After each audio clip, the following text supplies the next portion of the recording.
Salam, pada hari ini kita kembali bertemu dalam suasana damai sejahtera, dalam suasana salam, dan kita sekaligus akan merenungkan firman Tuhan yang terambil dari Mazmur pasal 23 ayat yang pertama. Mazmur pasal 23 ayat pertama, demikian bunyi firman Tuhan.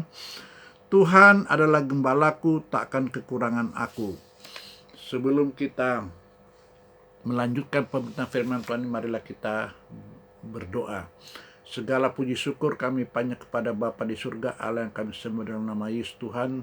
Sebentar kami akan merenungkan firman Tuhan. Bukakanlah hati dan pikiran kami, dan biarlah Roh Kudus-Mu menuntun kami kepada kebenaran-Mu ya Bapa, sehingga kami boleh mengerti, memahami maksud dan tujuan serta rencana Allah dalam kehidupan kami. Terima kasih Tuhan, dalam nama Yesus kami sudah berdoa dan mengucap haleluya. Amin.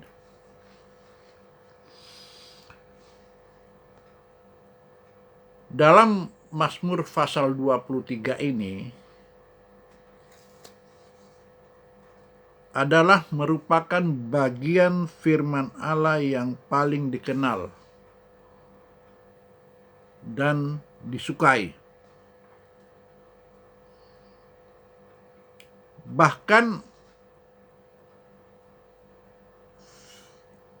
pasal ini sudah dapat dikuasai atau dihafal oleh anak-anak. Banyak orang yang tengah menghadapi krisis atau bahkan kematian memperkatakan Mazmur pasal 23 ini.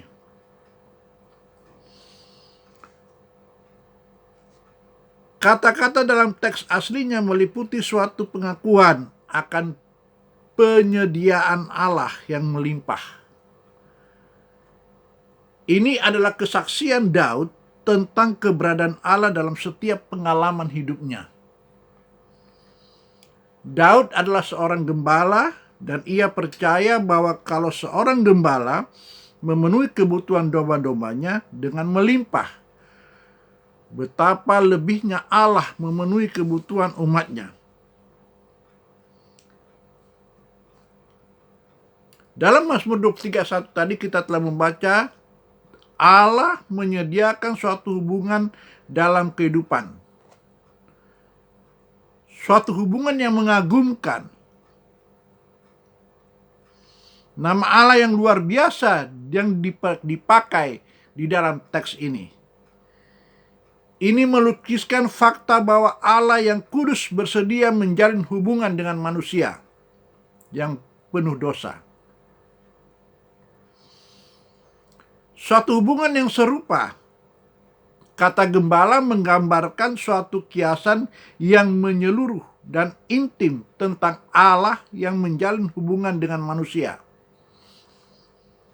Gembala zaman dahulu hidup bersama domba-dombanya dan memiliki hubungan yang intim dengan mereka.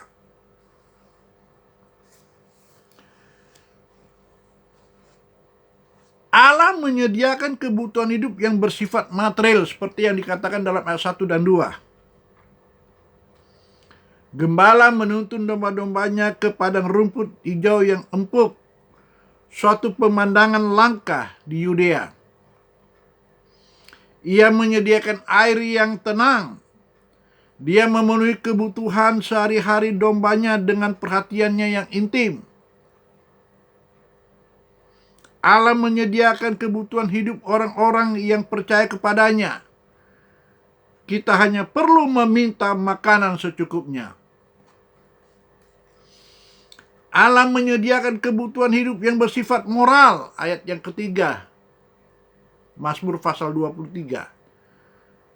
Domba adalah hewan bodoh yang membutuhkan pengawasan ketat.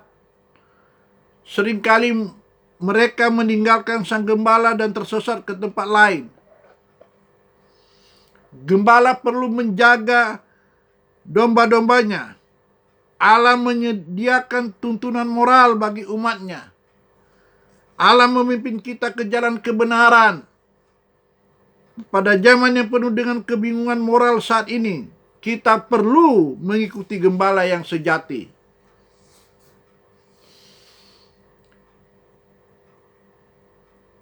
Allah menyediakan kekuatan untuk menjalani kehidupan. Seperti yang dikatakan dalam Mazmur 23 ayat keempat ini. Bahwa bahaya yang tak terhelakkan. Dalam menjalani kehidupan ada ngarai atau sungai yang gelap dan terjal, yang di dalamnya binatang buas dan para perampok bersembunyi, siap untuk menerkam domba-domba. Bahaya adalah pengalaman hidup yang tak terelakkan. Ungkapan lembah kekelaman menggambarkan bahaya kehidupan. Istilah Ibrani ini mengacu kepada semua pengalaman pahit dan kelam. Salah satunya adalah kematian. Kehadiran Tuhan. Penyediaan kekuatan dari Allah ini tidak terjadi dengan melenyapkan bahaya. Kehadiran Sang Gembala lah yang menghalau rasa takut. Domba-domba itu tahu bahwa gembala mereka memiliki prasarana untuk menjaga mereka. Sebab engkau besertaku adalah suatu pernyataan yang menawarkan penghiburan di setiap pengalaman hidup. Pengalaman hidup yang paling menguatkan adalah kesadaran bahwa Allah hadir. Allah menyediakan persekutuan dengannya selamanya. Mazmur 23 5-6.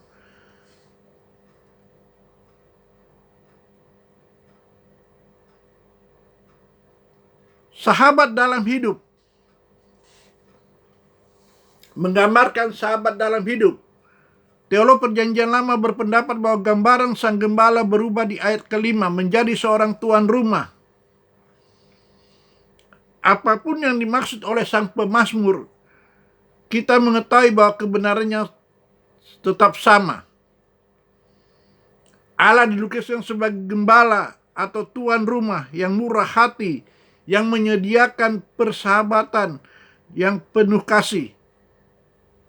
Ayat kelima ini dengan jelas menggambarkan kemurahan Allah yang melimpah-limpah kepada umatnya.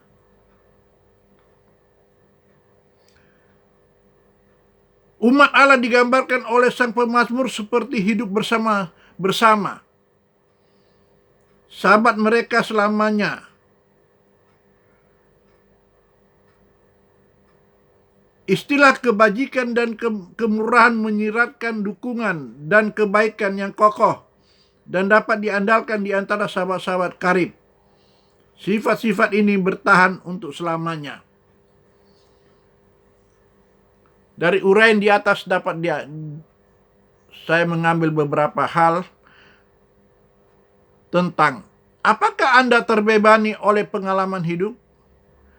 Jika Tuhan adalah gembala Anda, Allah menyediakan kebutuhan hidup Anda dengan melimpah, Anda tidak akan berani menjalani masa hidup berikutnya apabila Anda tidak memiliki komitmen kepada gembala yang baik.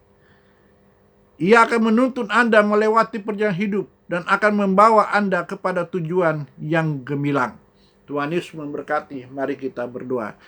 Segala puji syukur kami panjat kepada Bapa di surga, Allah yang kami sembah dalam nama Yesus. Tuhan, terima kasih atas pemberitaan firman-Mu pada hari ini, dan kami merasakan kehadiran Allah di dalam firman ini menuntun kami kepada kebenaran-Mu. Terima kasih Bapa di surga, berkati akan jemaat-jemaat-Mu yang pada hari ini ada yang sakit, ada yang punya masalah pergumulan, berikan kepada mereka solusi. Yang sakit Tuhan sembuhkan, yang punya masalah pergumulan Tuhan buka jalan. Dan kami juga berdoa buat jemaat-jemaat-Mu yang pada hari ini bekerja dan melayani. Tuhan tolong berkati mereka dan cukupkan mereka dengan segala keperluan kebutuhan mereka dalam pelayanan dan juga dalam bekerja ini ya Bapa. Terima kasih Tuhan Yesus. Kami yakin dan percaya bahwa apa yang kami minta dan doakan pada hari ini Tuhan akan mengabulkannya. Dalam nama Yesus kami sudah berdoa dan ucap syukur, haleluya. Amin.